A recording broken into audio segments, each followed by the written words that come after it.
put the success down to? Has it been sheer hard work? Oof, that's the last thing. No, I think it's been a lot of things. I think we were playing the right music. We were in the right place at the right time. A lot of luck, but at the same time, I think we have worked hard. I think we were probably the only band of our contemporaries that actually got out and gigged and toured hard all over the world when everybody else was, whooping it up in the palace. And I think that's had a lot to do with it. But it's down to a lot of things, and it's impossible to put it down to. And now I find it's probably harder maintaining the success than it is initially getting it, because everybody will give you one chance, and then after that, you've had your chance. Now you've really got to prove it.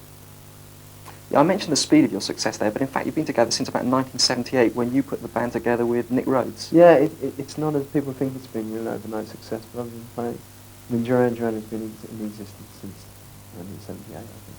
And five of us, no, how many? Five of us have been together for, I think, about 4 years now. So, I suppose, actually, if you look down the charts, there's a lot of bands that have been together in shorter time than that.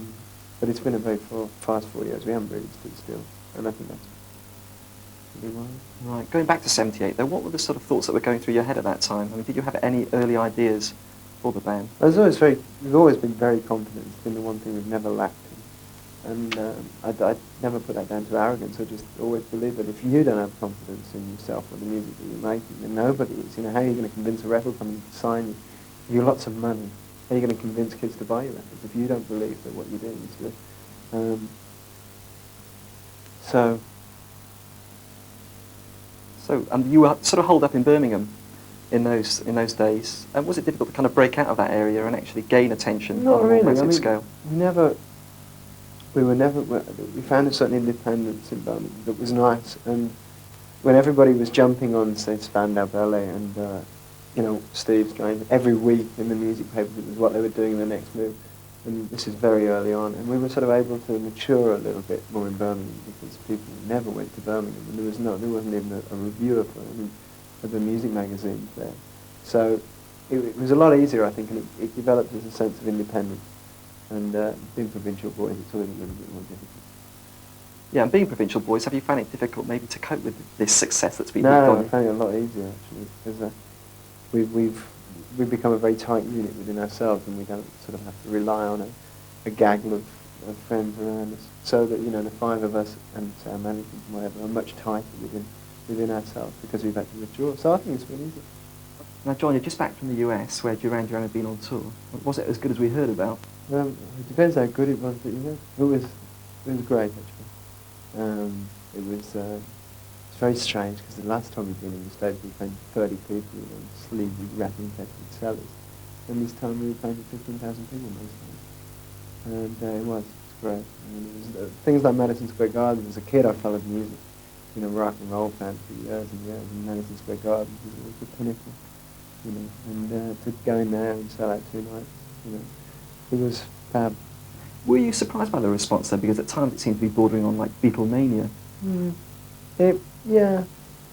I mean, to be quite honest, we'd had the success we've had in Britain for this length of time, and you almost become a little bit blasé about it. So it just meant it was happening in Boston, Massachusetts instead of Boston, Lancashire. Right. But at the same time, it was great. But I think we've been on tour for 6 months, and it was becoming like a bit of a Duran Duran travelling circus. So the band was screwing. We wake up in the morning to go to bed to it. It was great, and it was just the sheer size of it. It was different in that respect. Right, and over here we hear a lot about the British invasion going on over there. Is that true? It's actually, I think, it's the first time ever in my. I've been into music for like 15 years, and it's the first time that I would admit that the American charts are a lot better than the British charts. That's because the charts are full of British acts, and they really have. When I left, out of the top 10 albums, 7 of them were British. Fox Club, U2, Billy Idol. There's a lot happening, and I think it's great because they're not. People can go and see Def Leppard one night, Duran Duran the next night, and Lionel Richie the next, and likewise on the radio stations, they can play music like that on their music TV as well. And it's not so ordered here. You know, you can't possibly write and Def Leppard. And I think that's why it's made for a much healthy crossbreeding of music, which I think is great. I think that they've opened their minds completely to English music, and it's, you know, there's really nothing happening there. And that's why we're getting all the rubbish in Britain at the moment, and they're getting all the best of us. Right. While you've been over there, a lot has been made of your private life and your relationship with Janine Andrews. I wonder how you react to sort of press reports, you know, of your love life, and you get some quite sort of torrid details going on at times. Does that affect you? I really wish that had happened. Well, I mean, I suppose you accept it, really. I don't like lying. There are a lot of lies in newspapers that you can't answer back to. But other than that, you know, you just accept it. I think, you know, it could be worse. It could be putting me in, it could be talking about my romance with Betty Hill or something. So it doesn't affect you that much? No. What about the rest? As long as the picture's good, I don't mind. As long as I look better than she does. What about the rest of the band? Do they kind of react badly to it? Well, again, I mean, we're pretty much all the same, I suppose. I mean, we like the attention in a way. I mean, everybody's like, oh, God, really good. But we just all, it's just accepted as part of the part and parcel of the job, you know. John, bearing in mind how successful your recordings have been to date, was it difficult to get new ideas for Seven and the Ragged Tiger? Yeah. How else could you spend 6 months doing an album? Yeah, right. Yes, it was very difficult. And it was the first time we'd ever written on cue. The first time anybody ever said, right, that's it, you finished the tour, now we need an album for release in so-and-so. Write some songs. It was a really hard process, and I don't intend to go through it again. We got through 3 albums worth of songs that we scrapped, started again. It was real painful, coupled with the fact I hate being in the studio anyway. It wasn't the most enjoyable 6 months of my life. Right, how do you go about it though? Do you actually write songs in the studio, or do you set time aside outside? Well, up until then we'd always done it, you know, just casually. We'd go for a rum run and say, well, we're going to have a drink, and pop over and, you know, have a diddle, you know, and then say a prayer and have, you know, work. And we'd always work like that, and then maybe we'd say, oh, we're playing tonight, so we'll try out that song, we'll do Rio tonight, you know. So, but this was the first time we'd gone into the studio, and it was a studio situation that can be so indulgent, you know, because you say, well, I'm getting a bass line, but if you try triggering it through that, the AMS and the digital delay, and, you know, see what sort of sound I get with the harmonizer on. So by the time they've rigged up all that, you've forgotten what the line was in the first place. So, you know, I find this next album we intend to just go into a rehearsal room and just play, just jam, do the best that we got. Right. Can you actually sort of see a development going back through your material? I mean, do you think you've actually moved on at all? I think the first album and the second album was an extension of what we'd done on the first album. I mean, which is really, I'd defy almost anybody not to do that, because if you have a successful first album, then you're bound to want to try and repeat it and maybe develop on it. The third album was a conscious attempt not to make a blatantly pop album. It wasn't to make an album for Girls on Films and Unearthed. And it shows. It hasn't sold anywhere near as And we changed producer, and we wanted to, I don't know, there were certain things that we did that maybe weren't necessarily in the songwriting. We changed producer, we went outside of Britain. We thought every record we'd ever made before in London. And we wanted to try and be a little bit more sophisticated in a way, but I think we spent so long on it that it got to the point you couldn't really see the wood for the trees, and I think it ended up as that. I'm pleased with it, and it's the only record I can listen to now about it. I think it's maybe a little bit contrived to a point. It's very difficult not to say contrived when you spent 6 months working at it, and I'd like to see, it was also a very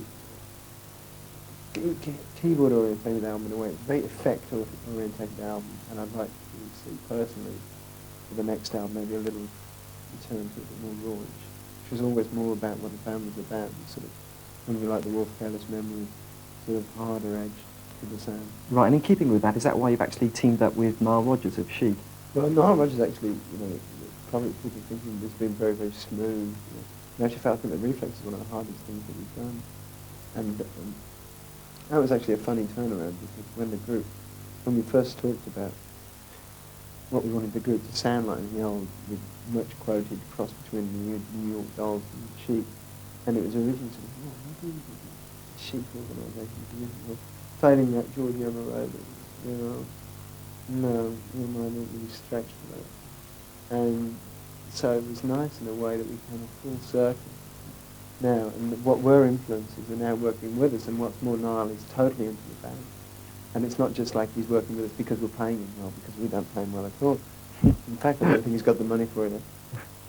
That's nothing new. And he's really into it, and I think we're going to try and do a new single in June with him, and if that works out, then I can't see him not being the album. Okay, turning now to video, your earlier stuff was done in exotic locations. Was that because the band actually wanted to go to these places on holiday? Or? No, it's because our managers wanted to go to places on holiday.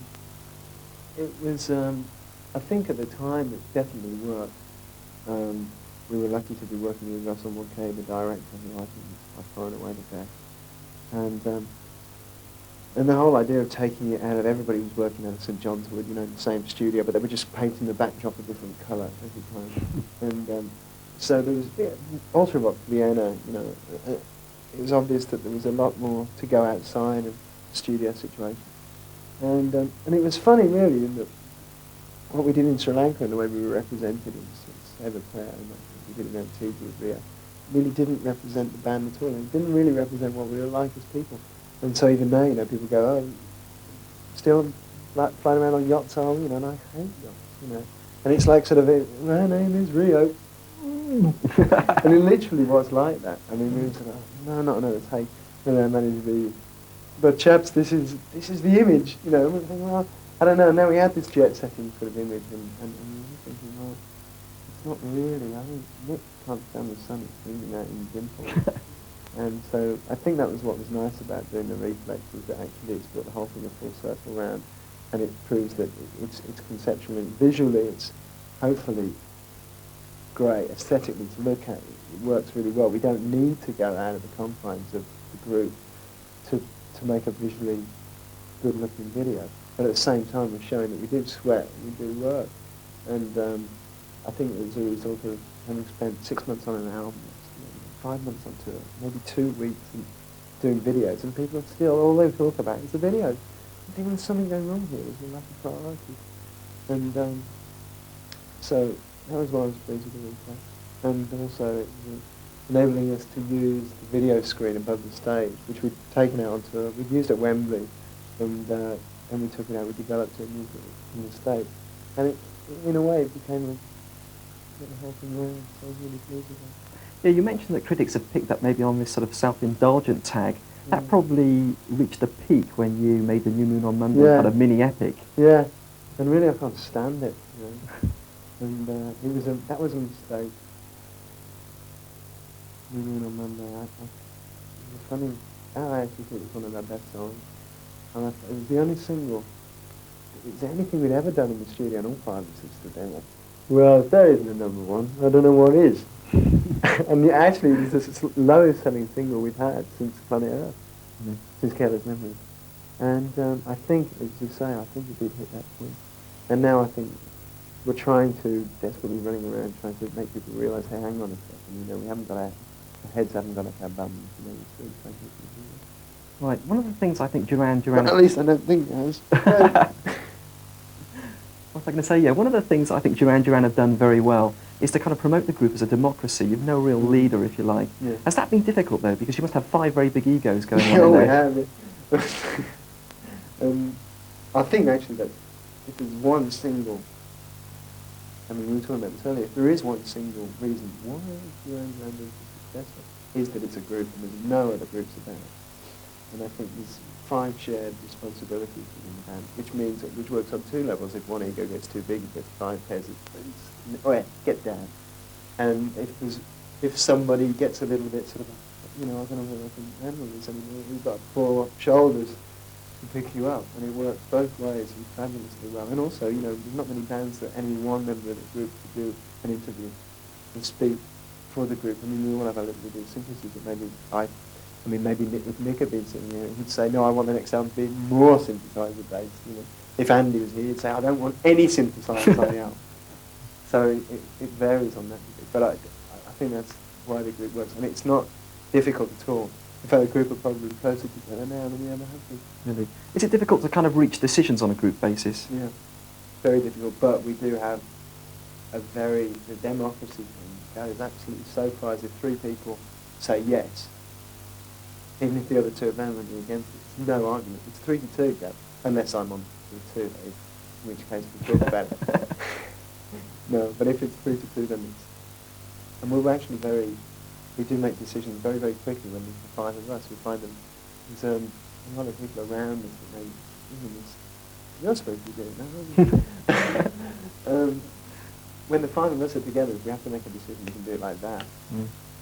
Especially when you start getting all the people around you, Very quickly, if I can move you on to any future plans that you might have, anything you can reveal at the moment? Well,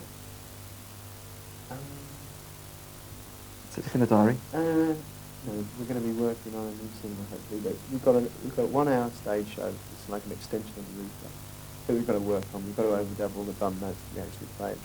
That's going to take us a couple of Don't get somebody else in to do that. Yes, we'll get them to do mine. Should be a new single work in June and August and week. Andy's having a baby in September, so we've all got to come out in sympathy. Okay. And a new album in September, hopefully gigs to follow.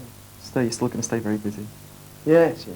Well, I don't know what to do with it. Okay, John, thanks for coming in today. Pleasure.